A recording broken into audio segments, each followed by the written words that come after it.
조선 궁중비사. 조선 5대 나쁜 여자로 손꼽힌 나주. 나합 양씨. 영산포 중에서도 내영산 마을 건너 삼영리 포구 부근에 양지홍이라는 소녀가 살았는데 태어난 해는 분명하지 않지만 1820년쯤으로 추정됩니다. 천문지리에도 밝았던 실학자 이서구가 어느 날 점을 쳤는데 나주 삼영리가 예사롭지 않아서 사람을 시켜 혹시 그곳에 새로 태어난 아이가 있는지 알아보았습니다.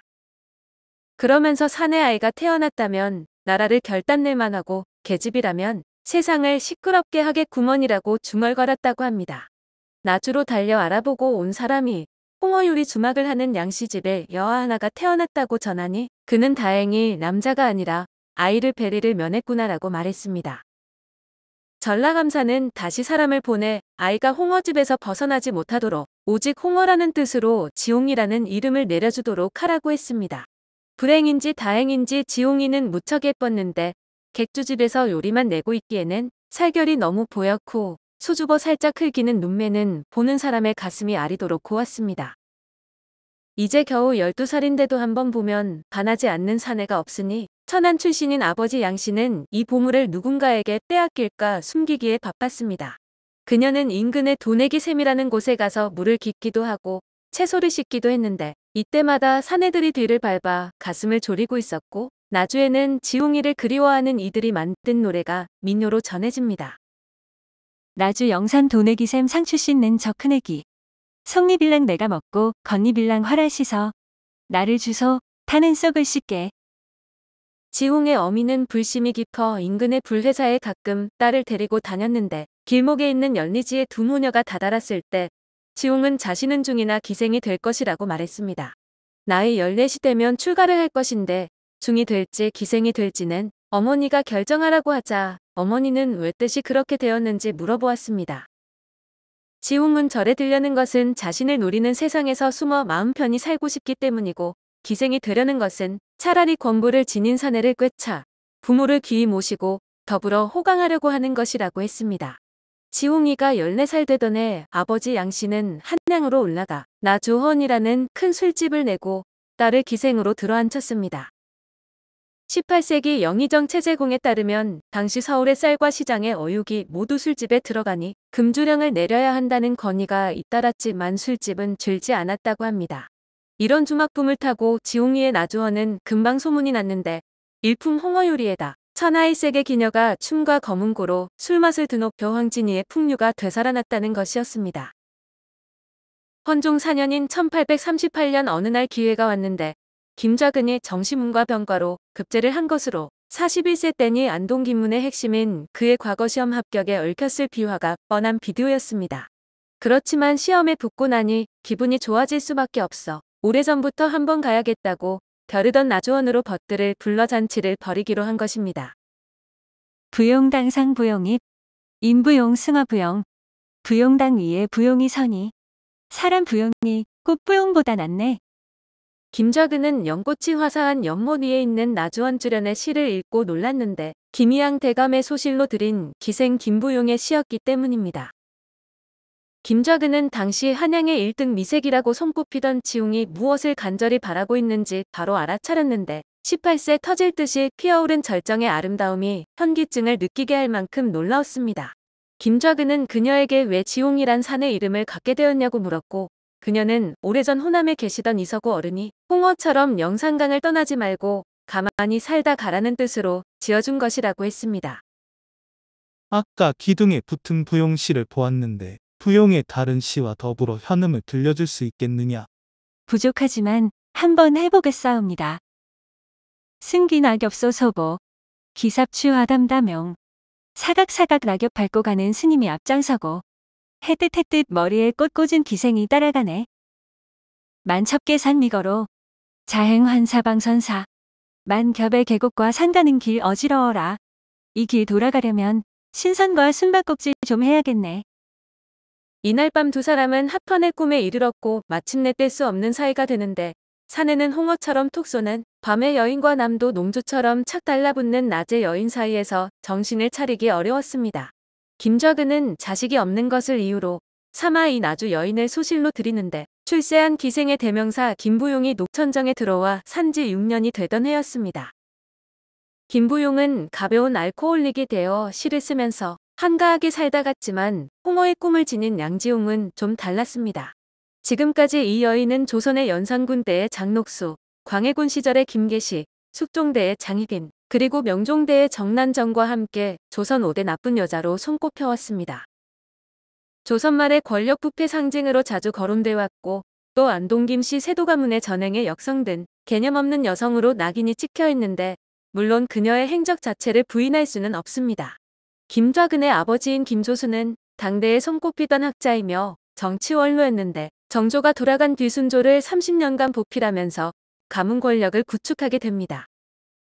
김조순이 권력을 쥔 결정적 계기는 딸을 순정왕으로 얹히면서 왕의 장인이 된 일인데 그의 개인적인 품성은 우유부단하다 할 만큼 온건했고 사람들에게 너그러웠다고 합니다. 김조순에게는 아들이 셋 있었는데 핵심으로 꼽혔던 맏이 김유근은 평안감사로 나갔다. 테러를 당해 죽을 고비를 넘기고 돌아오지만 실어증과 반신불수 상태로 비참하고 쓸쓸한 죽음을 맞이합니다. 나머지 두 아들이 김원근과 김좌근이었는데 둘 중에서는 김좌근이 더 뛰어났던 듯하며 김좌근은 아버지를 닮아 경서에 밝았고 문장도 뛰어났습니다. 김좌근은 아버지의 관대한 처세술을 이어받았는데 청계계곡에 별장을 지어놓고 바둑을 두는 풍류 생활을 즐겼고 정치적 대립자들 외에는 너그러운 태도를 보였습니다. 나주의 야심녀 양지용을 매료시킨 것은 바로 김좌근의 너그러움이었는데 넉넉한 교육의 기회를 가졌던 엘리트로서 유연성과 부드러움을 지니고 있었습니다. 김좌근의 면모에 관한 일화는 꽤 많은데 전라도 장성의 이춘보라는 사람이 객주로 큰 돈을 벌다 실수로 가산을 탕진하고 관아에 돈까지 날렸습니다. 죽을 지경이 된 이춘보는 문득 자신의 외삼촌이 김좌근과 어린 시절 친구였다는 것을 알게 되어 외삼촌 박정삼에게 간청을 합니다. 박정삼은 김좌근이 옛 친구인 것은 맞지만 자신은 지금 가난뱅이고 그는 권력의 핵심인데 하소연한다고 들어줄 리 없다면 고개를 흔들었지만 조카가 죽기 살기로 매달리니 할 수 없이 김좌근의 집으로 찾아갔습니다. 김좌근은 박정삼을 보더니 반가워서 얼싸안았고 서당 시절을 이야기하며 소년처럼 깔깔댔는데 박정삼이 어렵게 조카의 이야기를 꺼내자 큰 소리로 호조 판서를 부러우라고 했습니다. 호조 판서는 그의 양아들이며 권력 실세인 김병기였는데 한 집에 살고 있던 김병기가 달려오자 김좌근은 다짜고짜 아비의 옛 친구니 당장 장성부사에게 편의를 봐달라고 편지를 쓰라고 했습니다. 그러자 김병기는 난감한 표정으로 글을 썼고 김좌근은 박정삼에게 서찰을 쥐어주며 해결됐으니 걱정 말라고 했으나 박정삼이 문 밖으로 나가자 김병기의 하인들이 대기하고 있다. 편지를 빼앗고는 혼쭐을 냈습니다. 이후 김좌근은 칭병을 하면서 방문을 걸고는 자리에 드러누워 버리는데 아들 김병기가 놀라 문 밖에서 석고대죄를 하자 방 안에서 앓는 소리가 흘러나왔습니다. 아비의 옛 친구를 능멸한 것은 나를 능멸한 것이나 마찬가지. 내가 자식놈에게 패대기를 당했으니 드러눕지 않고 배기겠는가. 이후 김좌근은 아예 박정삼을 장성부사로 임명해 내려보내는데 권력을 사용하는 나쁜 자임이 분명하지만 왜곡된 세상에서 바닥에 있는 사람을 감싸는 따뜻한 면모가 짚히기도 합니다. 여하튼 김좌근은 이런 사람이었는데 그는 파라코처럼 지내던 흥선대원군 이하응을 은근히 돌봐줘. 이하응은 돈이 떨어지면 그가 그린 난초 그림을 김좌근에게 팔러왔습니다. 그러면 김좌근은 두말 없이 비싼 값에 그림을 사줬는데 그의 이런 보험이 대원군 집권 이후에 원로 대우를 유지하게 했고 안동 김씨들이 숙청당했을 때도 그는 철종실록 편찬을 주관하고 삼군부 영사벼슬을 받았습니다. 김좌근은 한때의 바람기로 양지용을 대한 것이 아니라 그녀를 호실 이상으로 대해주었는데 양지용을 당시 세간에서 나합이라고 불렀습니다. 합이라는 호칭이 묘한데 합은 대문 옆에 붙은 쪽문을 가리키기도 하고 대궐을 가리키기도 하며 한문은 궁궐의 조회 의뢰를 맡아보는 관아인 통례원을 가리킵니다. 궁궐의 일상 업무가 시작되는 편전의 앞문을 그렇게 통칭해 정승을 합이라고 부르는 관행이 생겼는데 영의정은 영합, 좌우의정은 좌우합이 됩니다. 그런데 양지용을 나합이라 부른 것은 김좌근의 벼슬만큼이나 높다는 것을 비꼰 의미로 의미를 풀면 나주의 정승이란 뜻이 됩니다. 그러나 남의 부인을 높여 부르는 합부인이란 말도 있어 나합은 나합 부인의 준말로 그리 어색할 것도 없습니다. 그녀가 나합이라는 이름으로 불리는 것에 시비를 붙은 사람은 흥선대원군으로 알려져 있는데 세간에 도는 나합에 관한 소문은 심각했습니다. 비단을 바치는 사람에게 양주 수령 자리를 줬다는 이야기, 젊은 미남자를 보면 그냥 벼슬을 줬다는 풍문도 있었습니다. 지방 수령의 임명권이 모두 김좌근에게 있어 나합에게 뇌물을 바쳐야 통과된다는 것이 당시 비공인 정설이었습니다. 흥선대원군은 경복궁을 중건할 때 청수동 김좌근 별장으로 찾아가 나합의 일을 꺼내면서 궁궐 중건비 10만 냥과 고정의 가래비 10만 냥을 받아내기도 했는데 나합과 대원군이 나눈 대화가 회자되었습니다. 자네를 세간에서 나합이라 부르는 것을 알고 있는가? 기맙이 정승이라고 그 첩이 정승이란 말인가? 어찌하여 이런 별칭이 붙었는지 설명해 보게나. 나으리는 세간의 소리만 들었지 그 한자가 무엇인지 살펴보시지 않은 듯합니다. 나합이 아니라 나합이라고 비웃는 것입니다. 나주의 정승이 아니라 벌린 대합조개라는 말입니다. 내 비록 첩으로 들어와 살아도 허물없이 살고자 했었고 공정하고 어질게 사람을 대하고자 별렀습니다만 세상은 나를 오직 더러운 계집년으로만 밀어붙이니 억울하고 분하옵니다. 내 처소에 덤벼든 자객이 안동김문이 시킨 일임을 실토하고 그대 이름을 발설한 바가 있는데 나으리도 참 우습습니다. 영모라는 것도 이익이나 기대하는 바가 있어야 하지 않겠습니까? 나는 고작 해야 정승의 애첩으로 사랑받고 사는 것이 이미 충분한데 무엇하러 다른 일을 생각하겠습니까? 제사에도 참여하지 못하는 천하의 천덕꾸러기 첩이 무슨 영모를 하겠습니까? 이 말에 대원군은 실수를 터뜨리며 돈을 챙기고는 물러갔다고 하는데 경기도 광주군 정수산에 있는 수도사는 1859년 김좌근이 창건한 것으로 되어 있습니다. 또 서울 강북구 우이동에 있는 도선사도 1863년 김좌근이 시주로 중수했으며 이때 칠성각도 지었던 기록이 있고 종로구 숭인동 낙산에 있는 청룡사는 1853년 그가 중창을 했습니다. 그가 이렇듯 절에 관심을 기울인 것은 나합의 힘이 컸을 것으로 보이는데 그녀는 어린 시절 중이 되고자 꿈꾸었을 만큼 불교에 심취했습니다.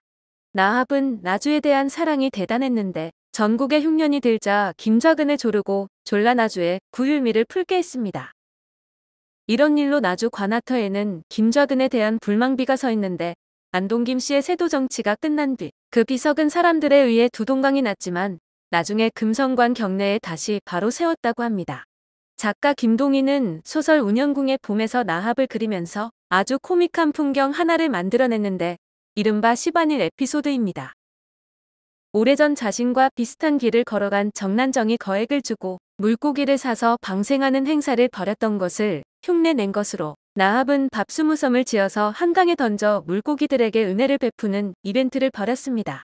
한강에 배가 세척이 떴는데 맨 앞에는 악공이 가득 탄 배였고 두 번째는 밥을 실은 배, 맨 마지막 배는 하인들을 실은 배로 노를 젓는 소리가 나자 나합은 검지손가락을 입술에 대며 이렇게 말했습니다.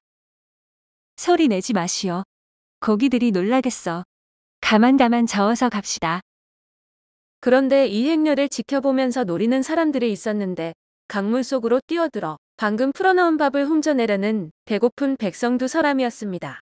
그들은 깊은 강 속에서 겨우 반 광주리에 밥을 건졌으나 더 욕심이 나서 물밑을 헤매다 하나는 죽고 하나는 겨우 살아나는데 시반선에 탄 사람들에게 붙잡혀 곤장을 맞습니다. 이 장면을 생각하면 이 여인이 세상을 제대로 알지 못하고 환상과 어리석음 속에서 살다 갔다는 느낌이 드는데 나합의 죽음에 대해서는 기록이 없습니다. 오늘 조선 궁중비사는 조선 5대 나쁜 여자로 손꼽힌 나주 나합 양씨였습니다.